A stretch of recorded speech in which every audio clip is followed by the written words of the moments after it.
So Justin Rose just won in epic fashion on the PGA Tour at the Farmers Insurance Open. He shot like 23 under par, under for 4 rounds. I think that's the tournament record. That means he was making 6 or 7 birdies a round, which would equate to 1 birdie every 3 holes. That's disgusting. It's disgusting. He is a fantastic person, and on and off the course, he's always interacting with the crowd, giving good energy, showing emotion, and off the course, he just seems like a really good guy. Nonetheless, the context of the video is his amazing golf swing. It's aged like fine wine, and we're gonna go over 3 things in this video, and it's gonna help you out at home. We're gonna go over the analysis of his swing and what differentiates him from an amateur or a mid to high handicapper. We're gonna go over his pre-shot routine, which is very unique. That's probably the bread and butter of the video. We're gonna go over what he uses it for and the benefits of implementing it. And then at the end, you're gonna want to stick around because we're gonna talk about a bonus tip. Is I'm gonna do this series like every week for the PGA Tour winner, and I'm gonna pick a part out of their game that is kind of special, I guess. So we're gonna go over how to hit a successful flop shot at the end using some technique that Justin Rose uses. So let's get it started. And also, if you enjoy this analysis, you'll find a link in the description for a free swing analysis. I encourage you to use it if you enjoy this video. We're going to be using V1, which is a great analytical tool, and they have a library of a plethora of swings. I retrieve these swings from various sources to which I'll give credit because I want to make sure we're abiding by fair use and whatnot. But let's get into it.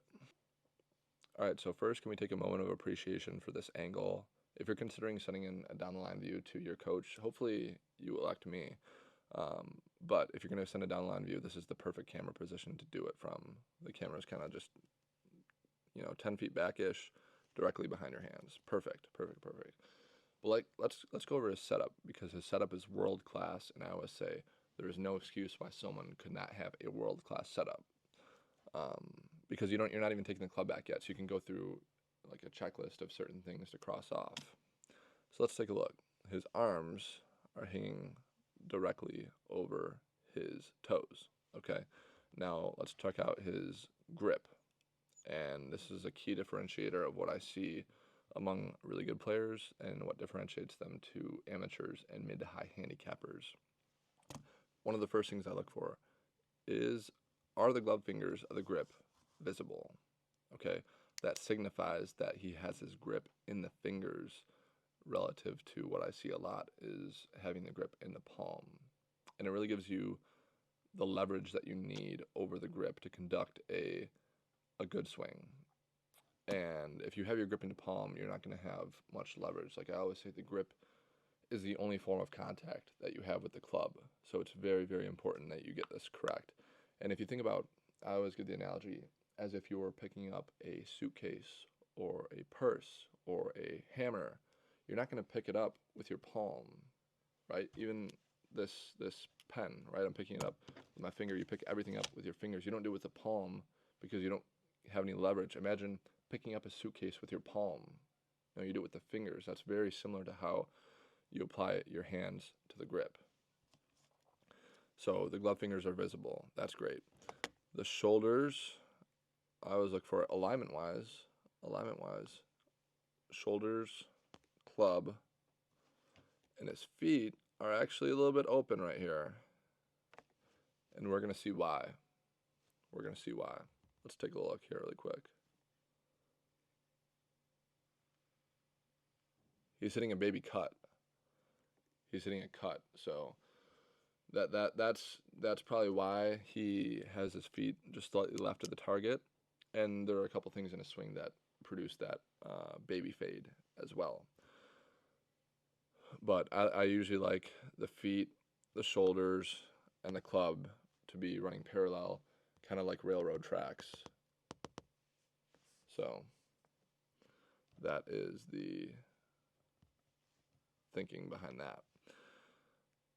So let's get into his swing here. He's also in very athletic posture. It's really good. It's really good. All right. So when the club is parallel to the ground, this is when you can usually tell if someone is a good player or not by where they have the club and the positioning of the club face. So he has his club head outside of his hands to where I'm going to show you now acceptable positions. Right here is good, which is the club in front of the hands. Right here, it is very good. That's where when the club head is directly in front of the hand, or directly in line with the hands. I guess this would be ahead of the hands. And this is also okay here too, when the club head is barely behind the hands. What's not okay is when you get the club back here into a position that I call, let's see if I can write this out, no man's, too many lines. No man's land. Why do I call it that? Because it is very hard to have an efficient golf swing when you're playing from behind your body. Okay? Drawers of the golf ball, a lot of them have their club head a little bit slightly behind, like Corey Connors. Corey Connors has his club head slightly behind his hands. But Justin Rose is in a perfect position. And then I mentioned club face. That is in line with his spine angle, very close to being parallel, slightly open, again going to the fact that he's hitting a baby cut. Okay, the perfect position would be when it is running parallel to your spine angle. All right, so let's keep going here. Okay, this set position when the lead arm is then parallel to the ground. What I'm looking at, what I like here, is that the club face, or the shaft is pointed directly at the ball. Okay, so again, acceptable positions for that would be the shaft pointed even more inside of the ball. Anywhere in here is good. Okay, or even slightly outside of the ball, somewhere like right there, which that would be synonymous with being a little bit more flat or laid off, if you will. But this is really good. Something that Justin Rose does a little bit differently than other professionals, and this is kind of like a to each their own thing, is the amount of hinge he has in the backswing. And we'll check out his down the line view. Actually, let's bring that in. Let's bring that in right now.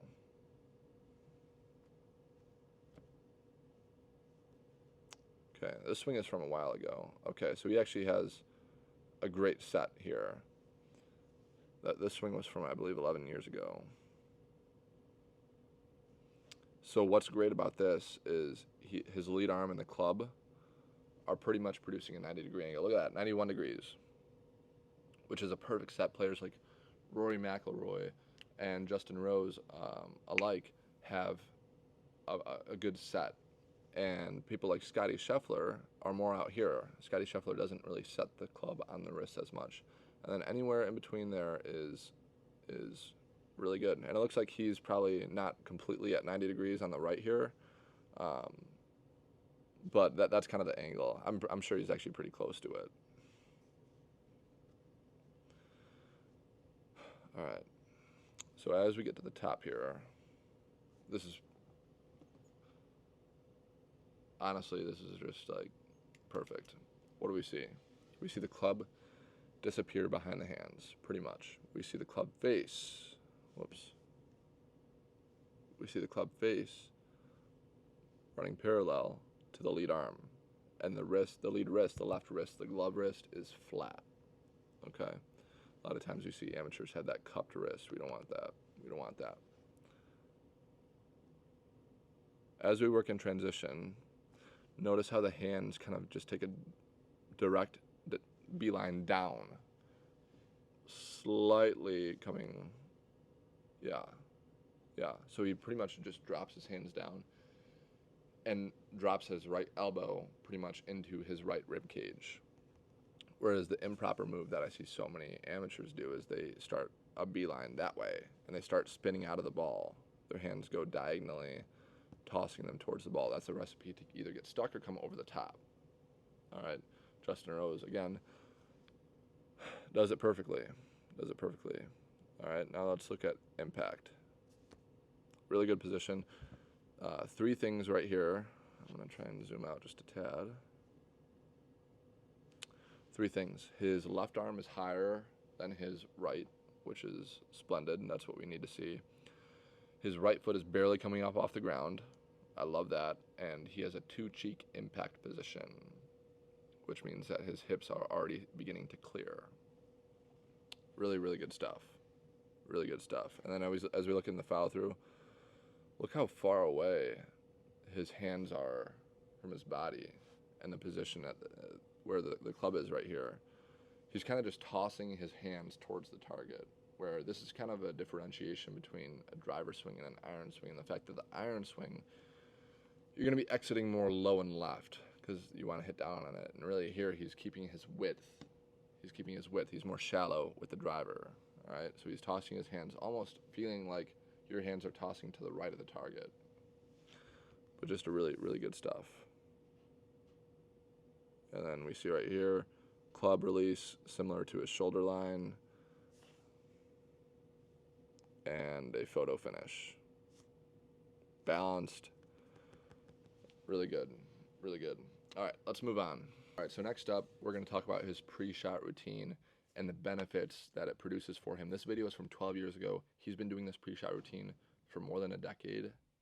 You best believe that it works. Let's have a listen and let's break it down. The thing that you may see me do out on tour in my pre-shot routine is a bit of a rehearsal that when I get to the top of my backswing, I like to feel that I stay closed halfway down. So basically I'm feeling like my left arm is dropping down my chest as I stay closed to the target. That does a couple of things for me. It helps my rhythm. It keeps me very patient off the top of the backswing. And also it helps me keep a little bit of lag and a little bit of angle as I come down into the ball. One of my faults is when I get a little bit quick and I unwind too early. And when that happens, I have to hit the brakes essentially and wait for the club to fall into the hitting zone. And hence I have to time impact so much more. And I end up actually losing the face through impact. But when I make this move, and I really wait for it, now I put myself in a position where I have to turn very aggressively through impact. So I can pivot much faster, much harder, much more powerfully, and that actually stabilizes the face through the hitting area. Should look something like this.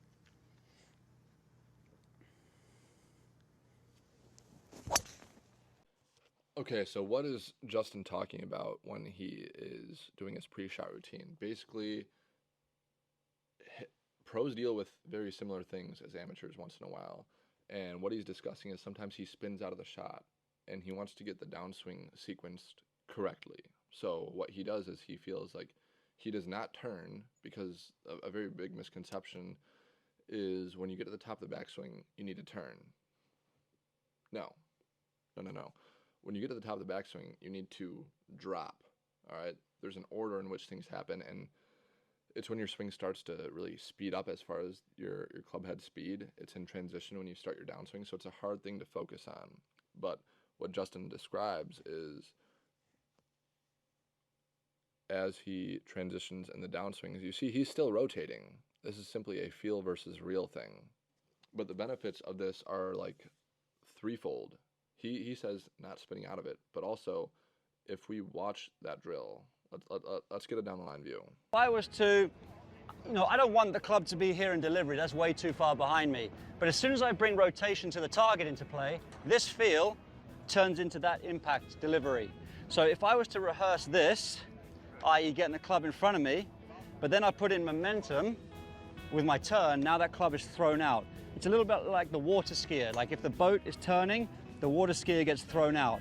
So I'm the boat and the club is the water skier. So essentially, as you're turning to the left, centripetal force tends to throw the club out. So I'm trying to put the club in a position where I can now turn, and then that club gets a free ride into impact.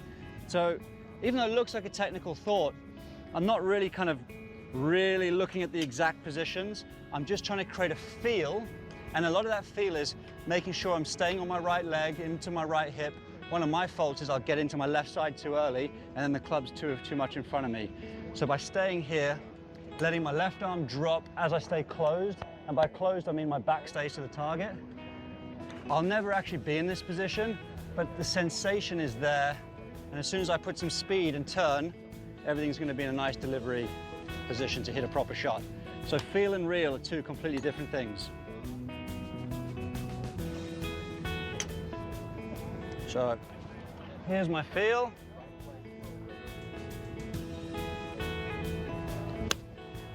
Wow, wow. That skier or water skier versus the boat analogy, that was really cool. That was really cool. So we know what Justin Rose uses it for. It's a blend of drop, and then if you deliver rotation to the ball, it's a perfect delivery position. That's how he doesn't. That's why he's not playing golf from behind his body, even though it looks like it. So that's what he uses it for. But there is a two more benefits, all right, that we see, and let's take a look at it. One is as he transitions, he actually sinks down. Okay, you see his butt go back. Okay, that's anti-early extension. So he's not thinking about that because he's a pro. It's just kind of ingrained. But so many amateurs early extend and they move their hips closer to the ball. All right, he feels like his butt's going back. Maybe he doesn't feel that, but he certainly that drill does it. It does it, and then you have all the room in front of you to use the club. So he feels like he's staying in his right hip more, and he's delaying his turn in the downswing.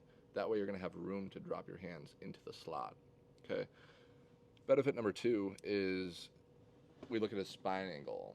All right, and this is how he uses the ground. He actually sinks down, which many pros do. You see their head as they swing. They're keeping their head very stable. Their backswing, head is staying stable, maybe sometimes going a little bit back when you're hitting a driver or something of the sort, but your head is in a picture frame the whole swing. And you get to the top, and then he squats, which is a great position to do because he squats and then he pushes up for power, similar to how a basketball player would go for a 2-foot standing dunk or a 2-foot dunk. They're going to squat and then release for power. That's going to help him swing the club faster. But that's his pre-shot routine, and I would prescribe that to people that come over the top and have early extension, and 95% of people, amateurs, have early extension. Let's move on. Guys, quick side note, if you are enjoying this video, please like and subscribe, and also if you fancy it and you would like personalized coaching from me, my off-season pricing is still live. The offer is you can get unlimited online lessons for less than the price of one in-person lesson, and in-season pricing is going to start as demand is rising. So anyway, hope you enjoy the rest of the video. All right, so lastly, this is the bonus. This is the fun part. Short game is so fun for me. I view it as like an art. It's so you can get creative with different clubs, hit different shots, draw, fade, flop, low, pitch it through a tight window, ball on the front foot, ball on the back foot. There's so many things that go on, and I love it all. So I wanted to give you a tip on how to hit successful flop shots, even from tight lies. Okay, we're gonna look at Justin Rose from what appears to be like 30 years ago, based on this video. But what do we see? What do we see? We see a grip change. Okay, this is getting kind of complex because usually I would like to have somebody in a one-size-fits-all grip that they can use for every shot. Unless they're trying to shape shots, of course. Let's actually compare this. Okay. Look at the position of the right hand and the crevice between his thumb and his pointer finger. There it's running to the right shoulder. Here, it's running pretty much to the left armpit. Why is that? Why does he have his grip in a weak position on the right, on the swing? A weak grip is associated with an open face. Okay, so the more he rotates his right hand over the top of the grip, the easier it's going to be to maintain this wide open club face. This is going to scare so many people if they lay their club head flat like that. But really, he's setting himself up for success by having that right hand over. Now, let's take a look at his motion.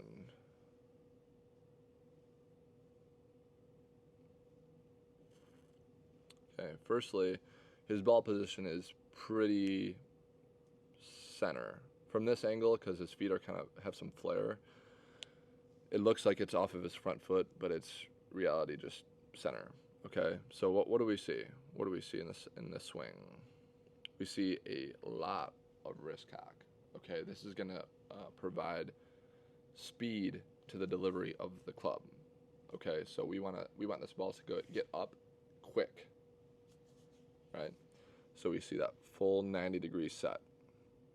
Feel loose in the wrist, and also it's hard to tell from a visual standpoint, but for this shot you need to have soft hands. All right, you need to be gripping the club at like a 1 or a 2 out of 10, like somebody can pull the club right out of your hands. That's going to allow you to have feel to release the club to the ground, not dig. Big difference. Okay, so he gets this angle, and then he starts to release it. Look at that. So the club, all things equal, from this position, if you were to drag this handle down, his hands would reach before the ball, but they don't. He kind of releases it. Great swing thought for flop shots is, and it doesn't look like he does this, but it's a great feel versus real thing, is you kind of hinge it up, feel loose in the hands, loose in the wrist, hinge it up to that 90-degree angle, and then act as if you're kind of like casting a fishing pole and kind of releasing that angle. And then the club head passes the hands right after impact. What do we see with his head also? Here, there's no head dropping in the downswing like there is for a full swing. Everything's staying still. In fact, a lot of great short game players, they start lifting their head up. And he does that very moderately, but his head is staying still. I mean, this is just world-class stuff. And then Justin Rose is not getting aggressive into the ground to get under the shot. If he gets aggressive into the ground, I mean, he could probably pull it off. But if you get aggressive to the ground at home or on the course in these swings, it's going to be very easy to either chunk it, or you realize, oh, I'm getting very aggressive into the ground, I need to stand up, and then you blade it. Okay, so just keep your head still and release your arms into the ground. Okay, this is a big difference. Just kind of release them into the ground. I don't want you to go after it like you're nailing down a hammer, or like you're pulling a chain down. All right, I want you to release your arms into the ground, and that's going to allow you to have forgiveness as to where your club bottoms out. So if you release your arms and you stay still, right, you can hit the ground before the ball. And some players like to do that. Savvy Ballesteros likes to do that. Justin Rose likes to do that. And you kind of just feel like you're tossing your hands towards the ground. But that's basically it. You know, Justin Rose, in summary, has a picture-perfect swing with picture-perfect positions. And I really hope that you enjoy this video. I'm going to try and do it every week as far as picking a tour winner. And yeah, make sure you like and subscribe. And you know, I'm a golf coach. I'm not a salesman. But if you're ever interested in coaching, I would love to coach you. Also, side note, I keep this club in my office. Is that not the most beautiful iron you've ever seen? Mizuno MP18. It's a blade, so the high handicappers at home it's not advised that you play this, but it's just such a beautiful club. Probably one of the most aesthetically pleasing ones that I've ever seen. Peace. Have a good day.